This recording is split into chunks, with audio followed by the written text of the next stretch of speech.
Halo semuanya, selamat datang. Hari ini kita bakal kupas tuntas sebuah isu yang jujur aja lagi panas banget dan bener-bener nyentuh rasa keadilan kita semua. Yep, soal nasib guru swasta yang seolah-olah dikesampingkan di tengah prioritas baru negara soal pengangkatan PPPK. Sebenarnya, ada apa sih? Selamat datang di Ruang Regulasi. Seperti biasa ya, ini tempat kita buat ngobrol santai soal aturan ASN yang kadang bikin kepala ngebul. Misi kami cuma satu, bikin belajar regulasi itu jadi asik, bukan malah bikin pusing. Dan pembahasan kali ini khusus buat Bapak dan Ibu guru swasta di seluruh Indonesia. Coba tarik nafas dulu, sabar ya. Pasti nyesek banget rasanya ngelihat yang ibaratnya nih, baru lahir kemarin sore, udah langsung dapat SK. Sementara kita yang udah ngabdi bertahun-tahun, kok ya masih digantung sama sistem? Yuk kita bedah bareng-bareng, kenapa sih ini bisa sampai terjadi? Oke, kita mulai masuk ke intinya. Jadi ini tuh bukan lagi sekedar keluhan di grup-grup WhatsApp guru ya. Ini udah jadi sorotan nasional. Isu utamanya adalah soal persepsi perlakuan yang gak adil dalam sistem pengangkatan pegawai pemerintah dengan perjanjian kerja, alias PPPK. Terus kenapa kok isunya bisa sampai meledak begini? Nah, ini alasannya. Pertama, dan ini yang paling penting, ini menyangkut rasa keadilan buat guru-guru yang udah lama banget mengabdi. Dari situ, publik jadi ikut bertanya-tanya, sebenarnya prioritas pemerintah itu apa sih? Akhirnya memicu diskusi besar-besaran soal penataan SDM kita.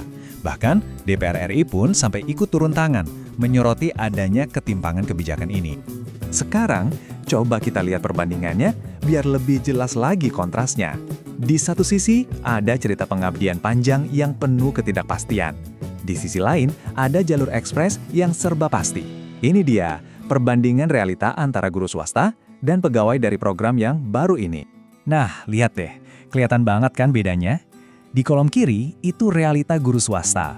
Ngabdi bertahun-tahun, seringkali dengan gaji yang kita sama-sama tahulah. Dan statusnya pun gak jelas. Terus di kanan, ada pegawai program baru, yaitu Sarjana Penggerak Pembangunan di gardu terdepan untuk program makan bergizi gratis atau SPPG MBG. Programnya baru, gajinya lebih terjamin. Dan yang paling bikin nyesek, ada kepastian diangkat jadi PPPK. Beda banget kan? Dan kita nggak ngomongin angka yang kecil loh. Ada sekitar 32.000 pegawai dari program SPPG MBG ini yang dijadwalkan bakal diangkat jadi PPPK pada Februari 2026 nanti. Ini nunjukin betapa masif dan prioritasnya program ini. Dan untuk menggambarkan betapa ironisnya situasi ini, coba deh dengerin kutipan dari Pak Edi Wuryanto, seorang anggota Komisi 9 DPR RI. Kalimat ini benar-benar menohok ya. Ini seolah mempertanyakan ulang skala prioritas kita sebagai sebuah bangsa. Tentu aja, setiap kebijakan pasti ada alasannya dong. Nah, sekarang kita coba lihat dari sudut pandang pemerintah. Apa sih yang membuat program ini dapat karpet merah? Apakah status program strategis nasional ini kuncinya? Jadi, inilah kemungkinan besar jawabannya. Program Strategis Nasional atau PSN. Pemerintah kan lagi ngejar target besar yaitu program makan bergizi gratis. Nah, karena program ini statusnya PSN, secara aturan, pemerintah itu punya wewenang khusus atau istilahnya diskresi buat mempercepat pelaksanaannya. Termasuk, yaitu tadi, merekrut SDM-nya lewat jalur fast track. Oke, kita paham deh pemerintah punya diskresi untuk PSN. Tapi, tunggu dulu, apa itu satu-satunya aturan yang berlaku? Yuk, sekarang kita bandingkan dengan semangat yang ada di undang-undang yang lebih baru, yaitu UU ASN 2023. Nah, disinilah letak perdebatannya. Di satu sisi, ada diskresi untuk PSN. Tapi di sisi lain, ada UU ASN 2023 yang jelas banget bilang penataan itu harus berkeadilan bagi seluruh tenaga non-ASN tanpa terkecuali dan harus mempertimbangkan masa pengabdian. Jadi pertanyaannya sekarang, apakah kebijakan fast track ini nggak nabrak semangat keadilan yang diamanatkan undang-undang? Setelah paham duduk perkaranya, masa kita cuma diam dan frustrasi aja? Tentu nggak dong. Jadi, apa langkah konkret yang bisa kita lakukan? Yuk, kita ubah rasa gelisah ini jadi sebuah aksi yang nyata. Langkah kita ada dua, dan ini penting banget. Pertama, kita perlu mendesak.